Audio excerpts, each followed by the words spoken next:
Burkina Faso, très urgent. C'est vraiment urgent les amis, ce qui vient de se passer au Burkina Faso, plus précisément dans le nord du pays. Ce 31 juillet 2025, plus de 50 soldats burkinabés ont perdu la vie. Avant de commencer la vidéo, je tiens à féliciter la bravoure et la détermination des forces de défense et de sécurité de l'armée burkinabé pour leur détermination à vouloir reconquérir l'ensemble du territoire national aux mains des groupes séparatistes. Force à vous. Et bien les amis, aujourd'hui je fais cette vidéo avec les larmes aux yeux. C'est vraiment grave ce qui arrive au peuple burkinabé. Mais Inch'Allah, je crois en Dieu et je sais que tôt ou tard, l'armée burkinabé doit réussir à gagner cette guerre. Inch'Allah. Et bien les amis, avant de commencer la vidéo, je souhaite à vous dire que nos vidéos sont à titre informatif et non pour inciter à la haine ou à l'acharnement. C'est pour ça, je vous prie de toujours rester courtois dans les commentaires et vous abonner massivement à la chaîne et partager la vidéo car tout le monde doit être informé de tout ce qui arrive au peuple africain. Oui. Et bien les amis, je vous prie de suivre ce petit extrait et ensemble nous allons essayer d'analyser et de débattre dessus. Allons-y. Aujourd'hui, nous allons parler d'un événement tragique qui s'est déroulé au Burkina Faso, un pays qui traverse des moments très difficiles. Lundi dernier, une attaque terrible a visé une base militaire à Dargo, dans la province de Boulssa, au nord du pays. Selon les informations recueillies, cette attaque a causé la mort d'au moins 50 soldats. C'est une nouvelle qui choque, qui attriste, et qui nous pousse à réfléchir sur la situation sécuritaire au Burkina Faso, mais aussi dans toute la région du Sahel. Dans cette vidéo, nous allons analyser en détail cet événement, ses causes, ses conséquences et surtout, ce que cela signifie pour l'avenir du Burkina Faso et de l'Afrique en général. Nous allons aussi parler des défis auxquels le pays est confronté et des solutions possibles pour ramener la paix. Alors, restez avec moi, car cette analyse va être longue, mais elle est nécessaire pour bien comprendre ce qui se passe. D'abord, parlons de ce qui s'est passé à Dargo. Selon des témoignages de personnes sur place, notamment un chef de communauté et un habitant qui ont préféré rester anonymes pour leur sécurité, l'attaque a été menée par un groupe armé très organisé. Environ une centaine de combattants ont pris part à cette offensive. Ils étaient lourdement armés, et leur assaut a été rapide et violent. Ils ont non seulement attaqué la base militaire, mais ils l'ont aussi pillée et incendiée. Imaginez la scène, une base militaire, censée être un lieu de protection, de sécurité, est complètement ravagée. Les soldats, qui sont là pour défendre le pays, ont été pris par surprise, et beaucoup ont perdu la vie. C'est une tragédie immense, non seulement pour les familles de ces soldats, mais pour tout le peuple burkinabé. Le groupe suspecté d'être derrière cette attaque est le Jamaat Nasser al-Islam wal-Muslimin, qu'on appelle souvent JNIM. Ce groupe est l'un des principaux acteurs des violences dans la région du Sahel. Mais avant d'aller plus loin, prenons un moment pour comprendre qui sont ces ennemis de la paix et pourquoi ils s'en prennent à des bases militaires et à des civils. Le JNIM est une coalition de plusieurs groupes armés qui opèrent dans plusieurs pays d'Afrique de l'Ouest, comme le Mali, le Niger et bien sûr, le Burkina Faso. Leur objectif est de déstabiliser les gouvernements en place et d'imposer leur propre vision de la société, souvent par la violence.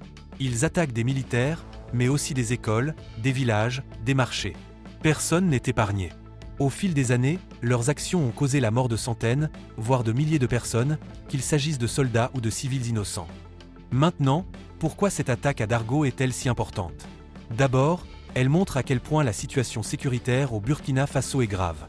Le nord du pays, où se trouve la province de Boulssa, est une zone particulièrement instable. Les ennemis de la paix contrôlent de vastes territoires, surtout dans les régions éloignées de la capitale, Ouagadougou. Ces zones sont difficiles à surveiller pour l'armée, car elles sont vastes, souvent rurales, et les routes sont en mauvais état. Les groupes armés profitent de cette situation pour se déplacer facilement, planifier leurs attaques, et disparaître ensuite dans la nature. C'est une stratégie qui leur permet de rester insaisissables, malgré les efforts des forces de sécurité. Mais il y a autre chose qui rend cette attaque significative. Le fait que le gouvernement militaire burkinabé n'ait pas encore confirmé officiellement l'attaque soulève des questions. Pourquoi ce silence? Est-ce pour éviter de créer la panique parmi la population? Ou est-ce parce que les autorités elles-mêmes n'ont pas encore toutes les informations sur ce qui s'est passé? Dans un pays où la communication entre le gouvernement et les citoyens est parfois difficile, ce manque de transparence peut alimenter les rumeurs et la méfiance. Les gens ont besoin de savoir ce qui se passe, surtout quand il s'agit d'une tragédie aussi grave. Les familles des soldats méritent des réponses, et le peuple burkinabé a le droit de comprendre pourquoi ces attaques continuent.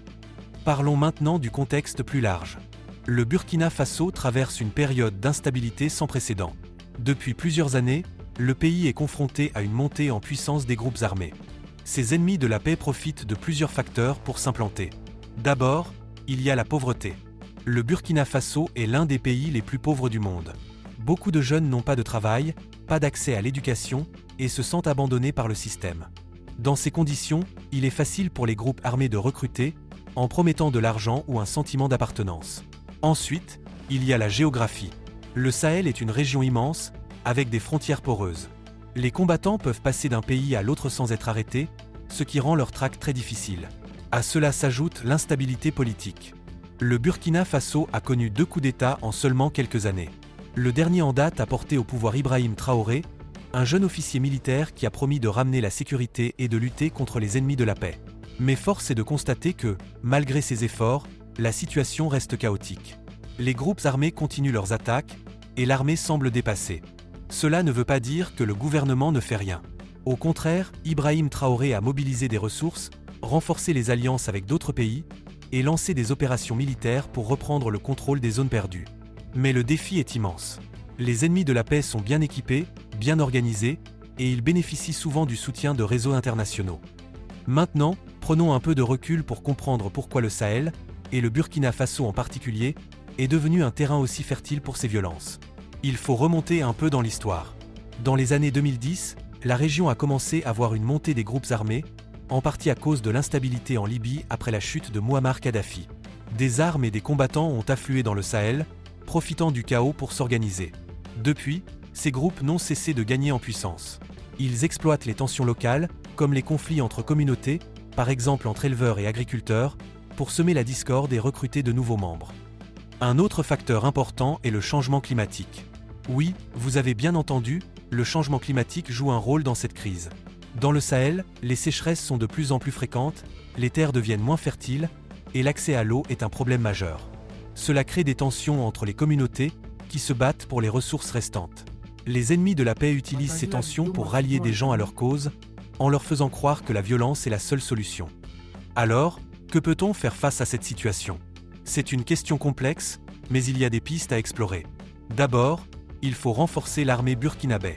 Cela passe par un meilleur entraînement, de meilleurs équipements, et une coordination plus efficace avec les pays voisins. Le Sahel est une région interconnectée, et aucun pays ne peut résoudre ce problème seul. Le Mali, le Niger, le Tchad, tous ces pays doivent travailler ensemble, partager leurs informations, et mener des opérations conjointes pour affaiblir les ennemis de la paix. Ensuite, il faut s'attaquer aux causes profondes de l'instabilité. Cela veut dire investir dans le développement économique, créer des emplois pour les jeunes, améliorer l'accès à l'éducation et à la santé. Si les gens ont de l'espoir, s'ils sentent que leur avenir est assuré, ils seront moins tentés de rejoindre des groupes armés. Il faut aussi renforcer le dialogue entre les communautés pour éviter les conflits locaux qui profitent aux ennemis de la paix. Enfin, la communauté internationale a un rôle à jouer. Des pays comme la France, qui ont une longue histoire dans la région, ont essayé d'aider avec des opérations militaires comme Barkhane. Mais ces interventions ont souvent été critiquées, car elles sont perçues comme une ingérence étrangère. Il faut donc trouver un équilibre, aider le Burkina Faso sans donner l'impression de contrôler le pays.